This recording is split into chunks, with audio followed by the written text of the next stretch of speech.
नमस्कार मु Sonali LRNR classes को आपण मान को वेलकम करुच्ची। आज आम अष्टम श्रेणी विज्ञान बहीर द्वितीय अध्याय पढ़ा। अध्यायर नाम कौन? अणुजीव उपकारी और अपकारी। माने अणुजीव आमर कौन साहाय्य करथाय आउ कोई प्रकार क्षति करथाय। ताहले अणुजीव कौन? आम तो आम चारि पाखरे विभिन्न प्रकार प्राणी सब देखि थांदी, जेमति कि मनीष, कुकुर, बाघ, हाथी, घोड़ा, भालू, पोको, माछी, मशा इत्यादि समस्त को देखि थांती, हाँ कि नहीं। और विभिन्न प्रकार उद्भिद मध्य देखि थांती, जेमति कि आंब गछ, पणस गछ, सपुरी, टमाटो, फूल गछ ये सब आम देखि थांती। ताहले खाली आखिरे आम जहाँ को देखि परिबा नाही किंबा देखिबा पय अणुवीक्षण यंत्रर आवश्यकता पड़ी थाए ताहाको अणुजीव बोली कहा जाए। बुझे पड़िला? जो प्राणी गुड़ी को आम खाली आखिरे देखि परिबा नहीं, जहाँ को खाली आखिरे देखि पारि न थांती अणुवीक्षण यंत्र साहाय्य देखि थांती, से गुड़ी को आमर अणुजीव बोली कहा जाए। अणुजीव माटी और पानी रे भरी रही समस्त जीव को आम अणुजीव कहि परिबा नाही, कारण माटी एवं पानी रे रहुथुबा केतेक जीव को आम देखि पारि थांती। ताहाले जो जीव गुड़ी को देखिबा पाई आमे अणुवीक्षण यंत्रर व्यवहार करथांती किबा अणुवीक्षण यंत्र रे ही देखि हुए से गुड़ी को आमर अणुजीव बोली कहा जाए। यह मुख्यतः चारि प्रकारर अणुजीव आमर चारि प्रकार होइथांती। कौन कौन? बीजाणु, आदि प्राणी, कवक आउ शैवाल। बीजाणु को आमर कौन कहा जाए? बैक्टीरिया बोली कहा जाए। बीजाणुर उदाहरण रे आसीबो कुंडलाकार बीजाणु और दंडाकार बीजाणु। से गुड़िकर आकार जो रही थाए बीजाणु गुड़िकर ताहा द्वारा सेमानकर नामकरण करा जायछि। तापर हमर आसीबो आदि प्राणी। आदि प्राणी को कौन कहा जाए? प्रोटोजोआ। प्रोटोजोआ एथिरे हमर उदाहरण आसीबो एमिबा आउ पारामीशियम। ए दुईटी उदाहरण हेउछि हमर प्रोटोजोआर। तापर आसीबो कवक। कवक को कौन कहा जाए? फंगी। तो यार उदाहरण आसीबो फिंपी। तो मान देखिथिबो पाउरुटी को केते दिन रखिदबा पर कौन हुए ता ऊपर फिंपी हो जाए कि नहीं, तो से फिंपी भी होउछि गोटे कवक। आ कौन आसीबो? पेंसिलियम। ए दुईटी उदाहरण हमर फंगस रे आसीबो। तापरे शैवाल। शैवाल को आल्जी बोली कहा जाए। यार उदाहरण आसीबो क्लामाइडोमोनास आउ स्पाइरोगायरा। ए सब होउछि केतोटी अणुजीवर उदाहरण। एबे आमे देखिबा भूताणु कौन? भूताणु एहार आकार एते छोट जे अणुवीक्षण एगुड़ी को देखा संभवपर हो न था। ताले भूताणु आमर बिल्कुल कौन होता है? बहुत छोट होता है, जहाँ को खाली आखिरे देखा जाए ना कि साधारण जो अणुवीक्षण यंत्र रही थाए से आम भूताणु को देखिपर ना। यह केवल इलेक्ट्रोनिक अणुवीक्षण एक फोटोग्राफिक प्लेट रे यार छवि नि जाए था। बुझा पड़ा? इलेक्ट्रोनिक अणुवीक्षण यंत्र आमर जो रही है से गोटे प्लेट रे यार फोटोग्राफिक छवि नहीं कि यह देखा जाए थे। यही छवि भूताणुर प्रकृत मापर प्राय 20,000 गुण। भूताणुटी आमर जेड़ी तार आकार जी होता है ताहार प्राय 20,000 गुण यह बड़ होता है। यह मिली माइक्रोन रे प्रकाश करा जाए। भूताणुर जो रही है ना तार आकार ताहाको मिली माइक्रोन रे प्रकाश करा जाए थे। ताहले मिली माइक्रोन रो माप कौन? गोटे milli micron is equals to 1/1000 micron. बुझा पड़िला? गोटे मिली माइक्रोन आमर 1/1000 माइक्रोन होता है। भूताणु केवल पोषक जीवर कोष भितर रही निजर वंशवृद्धि करि पारथाय। पोषक जीव कौन? बीजाणु, उद्भिद किंबा प्राणी मानकर कोष। ताहले भूताणु कौन होता है? निजे निजे वंशवृद्धि करि पारि न थाए, ताहाको सेथिपाई वंशवृद्धि करिया पय अन्य जनकर आवश्यकता पड़ी थाए एवं से कौन करथाय? पोषक जीवर कोष भितर ही निजर वंशवृद्धि कर पारथाय। भूताणु को कौन दरकार थाए? गोटे पोषक कोषर आवश्यकता पड़ी थाए निजर वंशवृद्धि करबा पय। प्राणी मानक भितर माने आमानक भितर भूताणु बढ़ी पारिबो, विभिन्न प्रकार उद्भिद भितर भूताणु बढ़ी पारिबो, आ बीजाणु मानक भितर मध्ये भूताणु निजर वंशवृद्धि करि पारिबो। बिना पोषक कोषरे भूताणुर किछि भी माने देखा भी जाय न थाए, ताहार किछि लक्षण भी परिदर्शित होई न थाए किंबा कोनोसी प्रकार रोग मध्ये होई न थाए। केवल पोषक कोष द्वारा ही भूताणु निजर वंशवृद्धि करी रोग सृष्टि करि पारे। सर्दी, इन्फ्लुएंजा भली साधारण रोग और पोलियो एवं हाड़फुटी भली मारात्मक रोग होउछि भूताणु जनित रोग।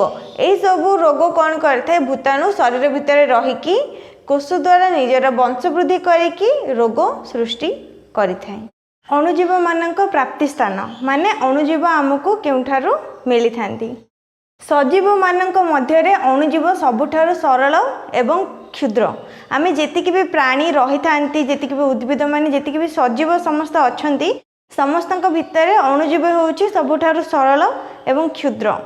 तारे कोन हेते अणुजीव को सेति पई आमे खाली आखिरे देखि पार न थांती, एहा को देखिबा पई अणुवीक्षण यंत्रर आवश्यकता पड़ी थाए। बीजाणु केतेक शैवाल ईस्ट भली कवक और आदि प्राणी माने एककोशी। एककोशी माने कौन? एमानक शरीर गोटे कोषरे गठित होता है। किए किए? बीजाणु, शैवाल, ईस्ट भली केतेक कवक एवं आदि प्राणी। अन्य शैवाल और कवक माने बहुकोशी। ए सब को छाड़ी के आ जति भी शैवाल एवं कवक रही थांती से सब बहुकोशी हेई थांती। एवं एई गुड़िक सब स्थान रे यथा माटी, पानी, पवन, समुद्र, मरुभूमि और प्राणी मानक देहरे देखा जाई थांती। ए जो बहुकोशी जीव गुड़िक आमर रहिले ए सब आमर सब स्थान रे जेमति कि माटी, पानी, पवन, मनुष्यर देह ए सब स्थान रे देखा जाई थांती। केतेक अणुजीव अन्य जीव मानक शरीर रे बढ़ी पारंती। केतेक अणुजीव कौन करथांती? अन्य एक जीवर शरीर रे बढ़ी थांती एवं आउ केतेक अणुजीव कौन करथांती? परिवेश रे मुक्त भाव रे बढ़ी थांती। माने सेमानको अन्य एक जीवर शरीर रे आवश्यकता पड़ी न थाए। एमिबा हेउछु गोटे एककोशी प्राणी एवं एकाकी वास करे। एमिबार शरीर गोटे कोषरे गठित होइଥାଏ। एहा एककोशी प्राणी एवं एकुटिया ही वास करिଥାଏ। कवक एवं बीजाणु संघ बा मंडल गठन करी वास करथांती। कवक और बीजाणु कौन करथांती? मंडल माने कॉलोनी गठन करिकि सेही मध्य रे वास करथांती। एवं एककोशी प्राणी कौन करथाय? एमिबा एकाकी वास करिथाय। तो एइटा हेउछि हमर अणुजीव मानकर प्राप्ति स्थान। एबे आमे जानिबा अणुजीव मानक सह हमर संपर्क कोन, माने तांके हमको किपरि भाबे सहाय्य करथांती। अणुजीव माने आमर अनेक उपकार और अपकार करथांती। या माने अणुजीव हमको सहाय्य मध्य करथांती, ता सहित आमर क्षति मध्य करथांती। क्षति करबा को अपकार बोली कहा जाय एवं सहाय्य करबा को उपकार बोली कहा जाय थे। सेमानक बिना आमे बंचिबा असंभव। से माने उपकार एवं अपकार करथांती एवं अणुजीव मानक बिना आमे बंचिबा माने असंभव। से माने आमर बहुत प्रकार सहाय्य करथांती। दही, पाउरुटी, चकुली, इडली और केक इत्यादि खाद्य पदार्थ प्रस्तुति रे एमाने सहाय्य करथांती। एही सब खाद्य प्रस्तुति आमर जेपरि भाबे तयारी होई थाए, सेही तयारी प्रक्रिया रे किंबा सोपान रे अणुजीव सहाय्य करिथाए। एक सुस्थ परिवेश गठन करिवार मध्य सेमानकर भूमिका गुरुत्वपूर्ण। माने बाहर जेतिक भी अलिया आवर्जना ये सब पड़ी थाए से सब को अपघटक करी सरल पदार्थ रे किंबा माटी रे बिसिबारे अणुजीव माने सहाय्य करिथांती। तेनु सुस्थ परिवेश गठन करिवार मध्य सेमानकर भूमिका गुरुत्वपूर्ण अटे। एहा सहित बीजाणु माने मध्य औषध तयारी रे सहाय्य करथांती। विभिन्न प्रकार औषध रे तयारी रे मध्य बीजाणु मानकर व्यवहार करा जाय थाए। एगुड़िक वायुमंडल जबक्षारजान ग्रहण करी एहाको विबंधन करिथांती। जबक्षार विबंधन रे किए सहाय्य करथाय? जबक्षारजान विबंधन रे राइजोबियम सहाय्य करथाय। तो जबक्षारजान विबंधन करबा द्वारा कौन हेथाय? मृत्तिकार उर्वरता वृद्धि होइथाय। मृत्तिकार उर्वरता वृद्धि होबा द्वारा मृत्तिकार आउ कौन हेथाय? शस्य उत्पादन भल होता है। जिते उर्वर मृत्तिका रहिबो सेते भल आमर शस्य उत्पादन हबो, माने फसल भल हेबो एवं खाद्य पदार्थ सेतिकी भल परिमाण रे मिली थाए। तो एही सब हेउछि अणुजीव माने हमको सहाय्य करिथांती। एवं एबे आमे अणुजीवर आउ किछि उपकार विषय रे भल भाव रे जानिबा। प्रथमे आमे जानिबा दही एवं पाउरुटी प्रस्तुति रे अणुजीवर भूमिका कोन रही थाए। बीजाणु मानक द्वारा क्षीर रु दही प्रस्तुत होता है। किए सहाय्य करते हैं? बीजाणु क्योंथिरे क्षीर रु दही प्रस्तुत हबारे। क्षीर रु दही प्रस्तुत हबारे माने क्षीर को दही रे परिणत करिबारे लैक्टोबासिलस नामक बीजाणु सहाय्य करथाय। तो एही बीजाणु रे जेतबेले हमर क्षीर रे आसी थाए सेतेबेले सी क्षीर को दही रे परिणत करिबारे सहाय्य करथाय। बीजाणुर नाम कोन? लैक्टोबासिलस। एबे हम जानिबा शिल्प भित्तिक व्यवहार रे बीजाणु मानकर भूमिका कोन रही थाए। सुरसार, मद एवं एसिटिक एसिड माने विनेगार एही सबुर प्रस्तुति रे मध्य हमर बीजाणु सहाय्य करिथाय। अणुजीव दरकार होइथाय ईस्ट व्यवहार करी सुरसार और मद तयारी करा जाय। ताहले बुझे पड़ा मद सुरासार तापरे आउ कौन रहा आमर विनेगार माने एसिटिक एसिड यही सबूर तैयारी रे मध्य अणुजीव साहाय्य करिथाय। अणुजीव गुड़िक द्वारा यह सब आमर तैयारी होता है एवं ईस्ट को व्यवहार करी सुरासार प्रस्तुत करा जाय थाय। जेतले ईस्ट को आम फल रस कि से जातीय खाद्य पदार्थ रखी था ईस्ट निजर वंश वृद्धि करिथाय। ईस्ट द्वारा शर्करार सुरासार प्रस्तुत करा जाय थाय एवं एही पद्धति को आमर किण्वन पद्धति बोली कहा जाए। जो पद्धति रे आमर शर्करार सुरासार प्रस्तुत होता है ईस्ट को व्यवहार करी से पद्धति को किण्वन पद्धति बोली कहा जाए। एवं लुई पाश्चर 1857 मसीह किण्वन पद्धति को उद्भावन करथिले। किए उद्भावन करथिले? लुई पाश्चर, मन रखिबो एटा।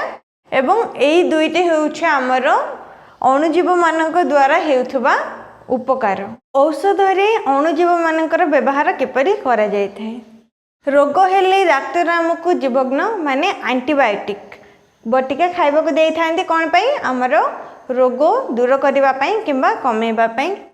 एहा अणुजीवर प्रस्तुत होता है। जो एंटीबायोटिक आमको डॉक्टर देई थांती खाइबा पई ताहा अणुजीवर प्रस्तुत होता है।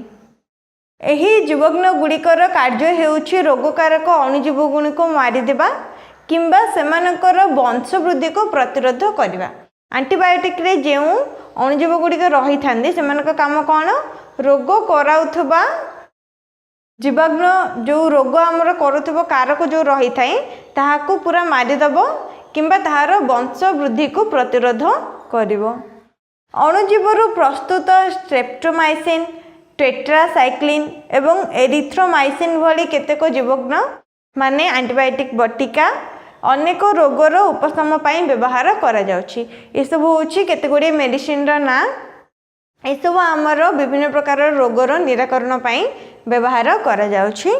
अलेक्जेंडर फ्लेमिंग से कौन करथिले? प्रथमे एहाकू उद्भावन करथिले जे अणुजीवर आमर एंटीबायोटिक किंवा जीवाग्न प्रस्तुत होई परिबो 1929 मसीह रे। सी निज परीक्षागार रे एई बीजाणु एवं अणुजीव गुड़िक द्वारा कबक बीजाणु ए सब द्वारा आम जो रोग होउछि ताहा उपरे काम करथिले। हठात गोटिए बीजाणुर कोशक प्लेट रे से देखिबा को पाइथिले सबुज रंगर किछि रेणु जहा कौन करथिला केते गुड़िए अणुजीव जो रोग सृष्टि करिथाय ताहाकू मारी देइथिला। केते गुड़िए बीजाणु को मारी देइथिला। तो एहाकू देखि से जानि पारिथिले जे अणुजीव गुड़िक द्वारा आमर एंटीबायोटिक प्रस्तुत करा जाई परिबो। फଳରେ फिम्पीरु आमर पेनिसिलिन तैयारी होइथिला एवं एहा गोटे एंटीबायोटिक थिला। तो प्रथमे अलेक्जेंडर फ्लेमिंग 1929 मसीह रे एहा उद्भावन करथिले। एबे कोन देखिबा आमी टीका। टीका तो तुमने समस्त शुणी जानी छोट पिला माने जन्म हवा पर कौन करा जाय थे सेमानकु पोलियो टीका दिया जाय थे जहाँ द्वारा कि सेमानकु पोलियो रोग हब नाही किंबा सेई रोग रे आक्रांत हेबे नाही। ताहाली टीका रे मध्य आमर अणुजीवर व्यवहार द्वारा तैयारी होई थाए। एहाको प्रथमे 1798 ख्रीष्टाब्द रे एडवर्ड जेनर बसंत रोगर निराकरण पाई टीका उद्भावन करथिले। किए? एडवर्ड जेनर 1798 ख्रीष्टाब्द रे प्रथमे बसंत रोगर निराकरण पाई टीकाकरण बाहर करथिले। टीका नेबा फल हईजा, जख्मा, बसंत और हेपाटाइटिस भली अनेक मारात्मक रोगर निराकरण होता है। टीका नेबा द्वारा कौन होता है आम शरीर में यही रोग गुड़िक द्वारा आक्रांत हबार जो मात्रा रही है कमी जाए एवं थरे यही रोग हो सारा पर जब आम टीका नहीं था परवर्ती समय रे यही रोग बाहित रोग कारक गुड़िक पुणी थे आम शरीर भीतर को प्रवेश कर पारि न था। तेणु छोट पिला मानकु पोलियो टीका दि जाए जहाँ द्वारा कि सेमानकु पोलियो रोग आउ भविष्य होई न थाए। एहापर माटीर उर्वरता वृद्धि रे अणुजीव गुड़िकर भूमिका रही। माटी जैवक्षारजनर परिमाण अधिक कराई माटी को उर्वर करिथांती। माटी रे जैवक्षारजनर परिमाण जेते अधिक रहिबो माटी हमर सेतिकी उर्वर रहिबो एवं एहा उर्वरता करिबा पई के सहाय्य करथे अणुजीव सहाय्य करथे। केतेक बीजाणु और नीलहरी शैवाल भरी अणुजीव सहाय्य करिथांती।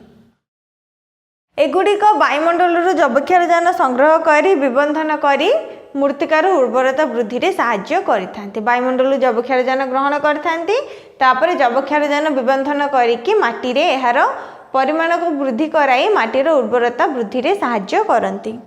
तेणु एही अणुजीव गुड़ी को जैविक जैवक्षार विबंधन कहा जाए। कौन कहा जाए? एही अणुजीव गुड़ी को जैविक जैवक्षारजान विबंधन बोली कहा जाए थाए। तो यह पर आउ कौन करते माने परिवेश सुरक्षा रे मध्य साहाय्य करिथांती। जितिके भी अलिया आवर्जना आम सब परिवेश रे पड़िकी रही थाए से सब को सरलीकृत कराई मृत्तिकार मिसिबारे अणुजीव गुड़िक साहाय्य करिथांती। ताहाले एबा आमे जेतिके भी पढ़िले से सब थिला अणुजीव गुड़िकर उपकार। से माने हमको बहुत मात्रा रे साहाय्य करथांती विभिन्न क्षेत्र रे एवं विभिन्न पद्धति रे अणुजीव गुड़िक सबु स्थल रे साहाय्य करिथांती। एबा आमे जानिबा केते गुड़िए अपकारी अणुजीव जहाँ आमर क्षति करिथाए। मनुष्य शरीर रे रोग कारक अणुजीव माने मनुष्य शरीर रे आमर जो अणुजीव रोग सृष्टि करिथांती से सबुर कारक विषय रे एबे आमे पढ़िबा। रोग कारक अणुजीव गुड़िक व्याधि जातक कहा जाए। जो अणुजीव गुड़िक आमर रोग सृष्टि करिथांती से सब को व्याधि जातक बोली कहा जाए।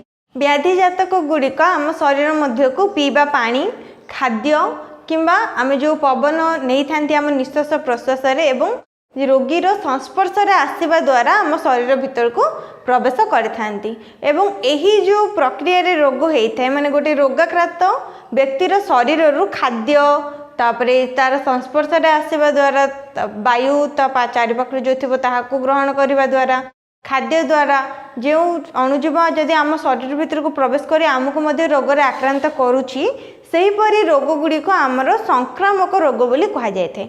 जहाँ गोटे रोगाक्रांत व्यक्तिर शरीर अन्य एक सुस्थ व्यक्तिर शरीर को जाई ता शरीर मध्य रोग सृष्टि करिथाए। बुझे पड़ा? ताहले एठी हम कौन देखिले यही सब संक्रामक रोग गुड़िकर उदाहरण होउछि हईजा सर्दी हाड़फुटी जख्मा इत्यादि। यही सब रोग कौन होता है? यही सब रोग जदि कौन से व्यक्ति को होइछि माने सेही रोगाक्रांत व्यक्तिर संस्पर्श रे जदि तुम मैंने आसुछ ताले यही रोग तुम मानक मध्य होई जिवो। कारण सेमानक शरीर सेही रोगाकारी अणुजीव गुड़िक रोगकारक जो अणुजीव रही है से सब तुम शरीर मध्य प्रवेश करी तुम मानक मध्य सेही रोग रे आक्रांत कर दे थाए। तेणु रोग यही सब रोग जो रोगी को होता है कि से व्यक्ति को होता है तार संस्पर्श न आसवा भल सेमानक ठारू दूरता रक्षा करने उचित जे पर्यंत सेमानकर शरीर सुस्थ होई नाही। केतेक कीट एवं प्राणी अणुजीव जनित रोगर वाहक रूपे काम करथांती। केतेक कीट और प्राणी कौन करथांती? अणुजीव जनित रोगर वाहक माने कौन करथांती? गोटे रोगीर शरीर रोग नहीं कि अणुजीव आउ जनक शरीर में से छाड़ी थांती। जेमती कि माछी एवं मशा ये सब कौन करथांती? जड़े रोगाक्रांत व्यक्ति पाखर मध्य चारिआडे घूरी बुली थांती। सेमाने खाइबा खाद्य पदार्थ उपरे बसिकी जो सुस्थ व्यक्तिर खाद्य पदार्थ उपरे बसिबा द्वारा एमानंको जो अणुजीव नहीं कि आसते ताहा सुस्थ व्यक्तिर खाद्य पदार्थ रे रही जाए एवं ताहाको जने सुस्थ व्यक्ति खाइबा फल सी मध्य रोग रे आक्रांत होइथाय। ताहाले मशा माछी ए सब कौन रोग नेउथबा गोटे गोटे बाहक रोगकारी बाहक बोली कहा जाए। तो यही सब द्वारा आमर अणुजीव मानक द्वारा रोग सृष्टि होता है। पशु मानक ठारे अणुजीव जनित रोग केवल मनीष मानक नुहे पशु मानक मध्य अणुजीवों द्वारा रोग होता है एवं ताहा विषय रे एबे आमे पढ़िबा। रॉबर्ट कॉक प्रथमे 1876 ख्रीष्टाब्द बासिलस आंथ्रासिस नामक बीजाणु जनित आंथ्राक्स रोगर उद्भावन करथिले एवं एही रोग केवल मनीष को हो न था। आंथ्राक्स रोग मनीष सहित गाई गोरु मानक मध्य देखा जाए एवं यह एक बहुत बड़ मारात्मक रोग होता है। किए बाहर करथिले? Robert Kock. गाई गोरु मानक फाटुआ रोग नामक भूताणु जनित रोग होता है। फाटुआ रोग गोटे भूताणु जनित रोग एवं यह गाई गोरु मानक होता है एवं आंथ्राक्स रोग मनीष सहित गाई गोरु उभय को होता है। ताहले एथरो हम कौन जानिले? अणुजीव माने केवल मनुष्य मानकर अपकार करनथांती गाई गोरु मानकर मध्य करिथांती। मनीष सहित गाई गोरु अन्य विभिन्न प्राणी मानक मध्य रोग होइथाय एवं तमनक बही रे गोटे सारणी दिया जाइछि जेउथरे कि किछि रोग सृष्टिकारी अणुजीव कारक एवं किपरि सेही रोग गुड़िकर आमे दूरे रहिबा किंबा सतर्क रहिबा सेही सारणटी दिया जाइछि ताहाको भल भाबे पढ़िबो एवं पढ़िकी मने रखिबो। एबे आमे देखिबा जे गाई गोरु प्राणी मानक छड़ा उद्भिद को मध्य अणुजीव द्वारा रोग होइथाय। ताहले उद्भिद मानक के प्रकार रोग होइथाय से विषय रे आमे जानिबा।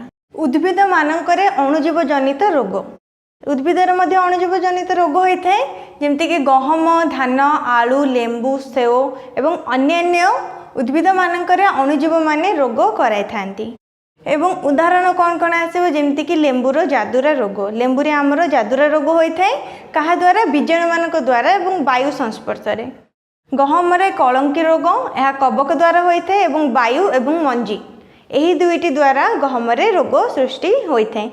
एपर आसो भेंडी रे येलो वेन मोजाइक यही रोगटी यह आमर भूताणु जनित होता है एवं कीट द्वारा यह होता है। तो बुझीपार अणुजीव मानक द्वारा विभिन्न प्रकार प्राणी उद्भिद एवं पशु पक्षी समस्त को विभिन्न प्रकार रोग सब होता है। अणुजीव गुड़िका आमर जी अपकार करता अधिक उपकार करता तो यह आम जी भल से खराब साहाय्य करने सहित एगुड़िका आमर क्षति करिथांती। एबे आमे कौन देखिबा खाद्य पदार्थ आमर विषाक्त होता है हाँ कि नहीं। विभिन्न प्रकार बीजाणु कबक अणुजीव ये सब द्वारा आमर खाद्य पदार्थ विषाक्त होता है। तेणु खाद्य खाइबा पूर्वर एहाकू परीक्षा करिबा केबा सेही अणुजीव गुड़ी को नष्ट करिबा आमर प्रथम कर्तव्य। जदि आमे सेहीपरि अणुजीव कबक ये सब मिसिथिबा खाद्य पदार्थ को खाइबा ताहाले आम शरीर रोग रे आक्रांत होता है। तेणु यह कौन कहुए खाद्य परिरक्षण। खाद्य को आमे किपरि भाबे एही अणुजीव गुड़ी को माने नष्ट करी ताहाको साइती रखिबा ताहाको खाद्य परिरक्षण बोली कहा जायते। खाद्यर अणुजीव जनित वृद्धि को रोकिबा पई केतेक रासायनिक पदक्षेप ग्रहण करा जायथे। अणुजीव जनित वृद्धि को माने अणुजीव गुड़ी को जे गुड़ी रोग सृष्टि करथांदी सेमान को वृद्धि को रोकिबा पई हमर बहुत गुड़ी रासायनिक पद्धति ग्रहण करा जायथे जेमति कि लुण द्वारा परिरक्षण। तमने देखिथिबो लुण मिसई रखिबा द्वारा केतेक खाद्य आमर नष्ट होई न थाए कारण लुण होउछि आमर गोटे अम्ल। तो यह कौन करथाए विभिन्न प्रकार अणुजीव गुड़ी को नष्ट कर दे थाए। यह द्वारा आमर खाद्य रे अणुजीव गुड़ी को बढ़ी पारंती नाही एवं खाद्यटी आमर सुरक्षित बा स्वस्थ होइकी रहे। तापर कौन आसीबो चीनी द्वारा परिरक्षण। चीनी द्वारा किपरि करे जाए विभिन्न प्रकार जेली जाम ए सब रे आमर चीनी पड़ी थाए से सब को अणुजीव गुड़ी को द्वारा रक्षा करबा पई एवं बहुत दिन पर्यंत परिरक्षण करी रखिबा पई। तेणु चीनी द्वारा मध्य आमर खाद्यर परिरक्षण होई थाए। एहा पर आसीबो तैल एवं विनेगार द्वारा परिरक्षण। आचार रे आमर तेल मिसा जाय थाए कौन पाई अणुजीव गुड़ी को माने अणुजीव गुड़ी को नष्ट करबा पई एवं अणुजीव द्वारा आमर खाद्य पदार्थ को रक्षा करबा पई आमर तेल व्यवहार करा जाय थाए। गरम एवं ठंडा करबा द्वारा परिरक्षण। गरम एवं ठंडा करी परिरक्षण केमती एबे क्षीर को तमान जदी खाली सेमती रखी दबो क्षीर आमर छिंडी जाय थाए कहते कि नहीं क्षीर आमर खराब हो जाय थाए। जदी क्षीर को आमे गरम करी किबा फुटाई रखिबा तेबे आमर क्षीरटी नष्ट होई न थाए। तेबे एही परी आमर खाद्य को गरम किबा ठंडा करी परिरक्षण करा जाय थाए एवं बासी खाइबा आमर जो नष्ट न होबा पई फ्रिज रे रखा जाय थाए कारण अधिक ठंडा ही रहले ताहा जल्दी नष्ट होई न थाए। एही परी द्वारा आमर खाद्यर परिरक्षण करा जाय थाए। बुझा पड़िला खाद्य को नष्ट होबारु रक्षा करबा को खाद्यर परिरक्षण बोली कहा जाए।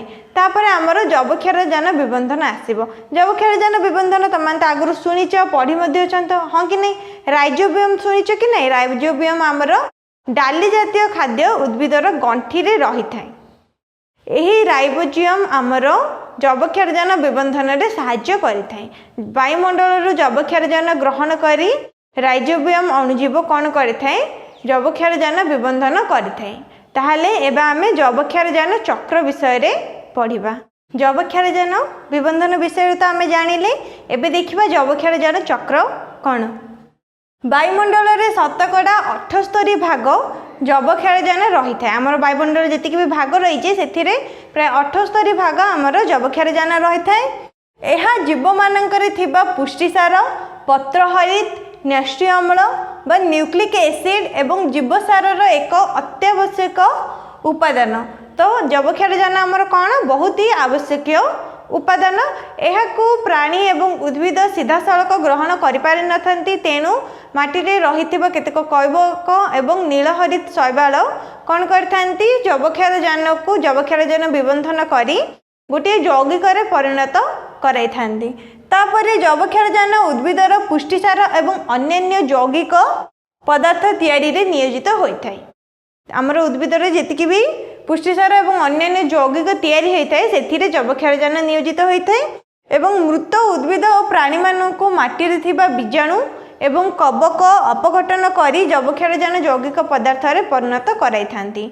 आमर जेतिकी भी मृत उद्भिद एवं प्राणी मानक माटी उपर पड़ी रही था तो जबक्षारजान विबंधन सेतेबेले हेइकी सेमानकर कौन होता है बीजाणु एवं कवक अपघटन करी जबक्षारजान एक यौगिक परिणत कराई एवं परवर्ती समय रे बीजाणु मृत उद्भिद और प्राणी मानकर केतेक अंश को कौन करथाय जबक्षारजान रे परिणत करथाय।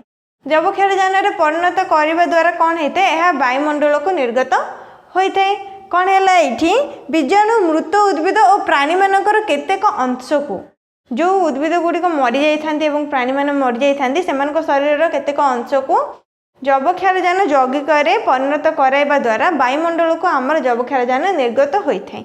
यह फल कौन होता है जबक्षारजान जो परिमाण रही है ताहा वायुमंडल रे अपरिवर्तित रहे एवं जबक्षारजान को उद्भिद किंबा प्राणी के मध्य सीधासलख ग्रहण करी पारि नथांती। तेणु जबक्षारजान विबंधन करा जाई जबक्षारजान को गोटे यौगिक रूपांतरण करा जायथे। तो बुझा पड़िला हमर जबक्षारजान चक्र एपरी होता है एवं यही चक्र द्वारा ही जबक्षारजान जो परिमाण रही है ताहा वायुमंडल रे स्थिर रही है किंबा अपरिवर्तित रही है एवं वायुमंडल रे यार परिमाण 78 भाग रही है।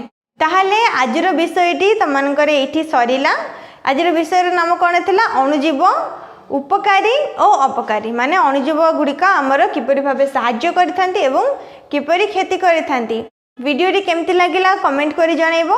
ए विषय रे जेतिकी भी एमसीक्यू क्वेश्चन आंसर एवं नोट्स एलआरएनआर ऐप रे अपडेट अछि तो ऐप टी को डाउनलोड करिकी ए विषय रे एमसीक्यू क्वेश्चन आंसर सॉल्व करिवो वीडियो देखिवो ए सहित बही मध्ये पढिवो। ता परे भी जदि किछि डाउट रहउछि कमेंट सेक्शन रे जणाइबो।